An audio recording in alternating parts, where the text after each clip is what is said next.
জুলাই আবার এটা কেমন আন্দোলন, শুনুন তার মুখ দিয়ে কি বলে সে। জুলাই আগস্ট আন্দোলনের সময় গুলি করলো পুলিশ। পুলিশ গুলি করলো কাদেরকে? ছাত্র জনতার উপরে, তাই তো? আচ্ছা, ছাত্র জনতা কারা? আমরা দেখেছি 52 থেকে এই পর্যন্ত বাংলাদেশের বিভিন্ন গণ অভ্যুত্থানের সময় বিভিন্ন আন্দোলনে কলেজ ইউনিভার্সিটি ছাত্ররা আন্দোলন করে, যাকে বলা হয় ছাত্র আন্দোলন।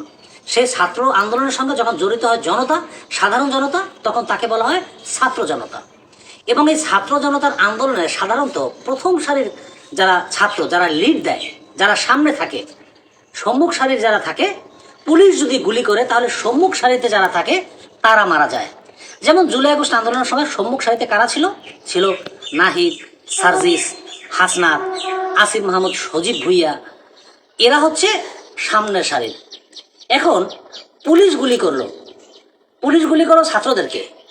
এই ছাত্রের দল, এই পুলিশের দল। এখন পুলিশ ছাত্রীকে গুলি করলে সামনের সারিতে যারা থাকবে তারা মারা যাবে, তাই তো? কিন্তু তারা মারা গেল না। মারা কারা গেল? মারা গেল রিক্সাওয়ালা, মারা গেল পথচারী, মারা গেল ব্যালকনিতে থাকা শিশু। সত্যি হাস্যকর। মারা গেল কারা? মারা গেল হচ্ছে সাধারণ মানুষ, যারা ছাত্র না। প্রথম সারিতে যারা ছিল তারা কেউ মারা গেল না। মারা গেল ওই ছাত্রর ভিতরে পানি বিতরণকারী মুগ্ধ মারা গেল। খেয়াল করেন। এরপরে পুলিশ তো ছাত্রদেরকে গুলি করলো, তাহলে পুলিশদের মারলো কারা? কারা মারলো? ছাত্ররা মারছে। কারণ সংঘর্ষ তো দুই পক্ষ, পুলিশ ছাত্র। তাহলে দুই পক্ষ যদি সংঘর্ষ হয়, এই ওরে মারবে, ও ওরে মারবে, ঠিক না? এখন পুলিশ যদি ছাত্ররা মারে, ছাত্ররা কোথায় অস্ত্র পেল? স্নাইপার কোথায় পেল? পুলিশদেরকে যে মারা হয়েছে ইসে ঝুলাই রাখছে যাত্রাবাড়ি ফ্লাইওভারে, ওভারব্রিজের নিচে। আচ্ছা, পুলিশ হত্যা করে ঝুলাই রাখে, এটার নাম কি বিপ্লব? আচ্ছা, মানলাম বিপ্লব। আমরা এই বিপ্লবে দেখেছি যে আপনার আবু সাইদের গুলি করছে সামনে, কিন্তু তার আঘাত মাথার পেছনে, রক্ত মাথার পেছনে। এইটা কেমনে ভাই? এটা কেমন মানে এটা কেমন আন্দোলন, কেমন হত্যাকাণ্ড, ঠিক না? আবার দেখেন, মুগ্ধ মারা যাবে যখন মুগ্ধ পানি বিতরণ করতেছে, ভাই পানি লাগবে, পানি লাগবে, পানি। তো মুগ্ধ যখন মারা যাবে তখন ক্যামেরা মুগ্ধর দিকেই ধরা ছিল। প্রত্যেকটা মৃত্যু, অর্থাৎ ওই ক্যামেরাম্যান যেন আগে থেকেই জানতো আবু সাইদ কখন মারা যাবে, মুগ্ধ কখন মারা যাবে, এগুলো আগে থেকে ক্যামেরাম্যান জানতো। এই জন্য ক্যামেরা ফোকাসটা মুগ্ধর দিকে, ক্যামেরার ফোকাসটা আবু সাইদের দিকে। কারণ এটা হচ্ছে নুনু সরকারের মেটিকুলাস ডিজাইন। ভাই, আমি বোকাশোকা মানুষ, আমি অত কিছু জানি না কারে মেটিকুলাস ডিজাইন বলে, কেমনে করে, কারা করে, এটা জানি না। কিন্তু এইটুকু বুঝি, এই মেটিকুলাস ডিজাইনের সঙ্গে সম্পূর্ণ জড়িত বাংলাদেশ সেনাবাহিনী।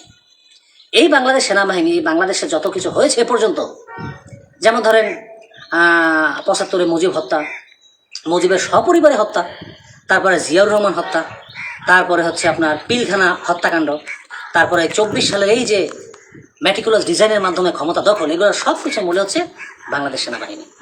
সেনাবাহিনী ছাড়া এগুলো কোনো দিন সম্ভব না।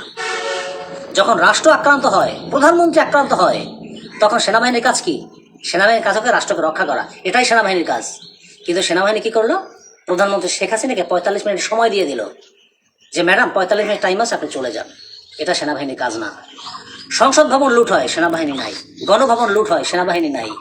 প্রধানমন্ত্রীর কার্যালয়ে লুট হয়, সেনাবাহিনী নাই। বাহ, চমৎকার বাংলাদেশ সেনাবাহিনী। আসলে এই বাংলাদেশে কারা ক্ষমতায় থাকবে, কতদিন থাকবে, এটা নির্ধারণ হয় মূলত সেনাবাহিনীর মাধ্যমেই। হ্যাঁ, সুতরাং বর্তমানে সেনাবাহিনী আছে, সেনাপ্রধান ওয়াকারুজ্জামান সহ এই বাহিনীর উপরে আমাদের এই বাংলাদেশের মানুষের কোনো আস্থা নাই। মানুষ আগে বোকা ছিল, কিন্তু এখন আর বোকাটা নাই। 24 সালে আন্দোলনের পরে মানুষ এখন বুঝতে শিখেছে কিভাবে কি হয়েছে, কোনটাকে মেটিকুলাস ডিজাইন বলে, কারা বাস্তবায়ন করেছে, কাদের বদৌলতে করেছে, কারি টাকা কোথায় এসেছে, কোন ছেলের কার এত দরকার আছে রে ভাই, বাপেরটা খাইয়া ঘরেরটা খাইয়া রাস্তায় শুয়ে থাকা, মিডিয়ার সামনে গিয়ে বড় বড় অগ্নিজরা বক্তব্য দেওয়া, কার এত ঠেকা আছে রাত বিরাত ওই রুমের সামনে শুয়ে থাকা, মাথায় ফ্ল্যাগ বেঁধে এখানে ওখানে পুরো একবার করা। এগুলা ভাই, এগুলা সাধারণ না, এটা বুঝতে হবে। এটা হচ্ছে ডলারের খেলা। ডলার দিলে, ওই কথা আছে না যে টাকা দিলে কাঠের পুতুল হা করে, মানুষ তো বটেই। সুতরাং এগুলো সবচেয়ে ডলারের খেলা। আমি বোকা মানুষ ভাই, তাই যা বুঝলাম তাই বললাম আর কি। এই যা আপনারা ভালো মনে করেন। এরকম শিক্ষামূলক ভিডিও আপনাদের সামনে যত যাবে তত পরিমাণ শেয়ার করে সারা বিশ্ববাসীকে জানিয়ে দেবেন যে 5ই আগস্টে কিভাবে ষড়যন্ত্র করে শেখ হাসিনাকে পদ থেকে সরানো হয়েছে। কোনো ষড়যন্ত্র শেখ হাসিনাকে বাংলার মাটিতে আশা ফিরিয়ে রাখতে পারবে না। এটা বঙ্গবন্ধুর কন্যা জনত্রী শেখ হাসিনা। জয় বাংলা।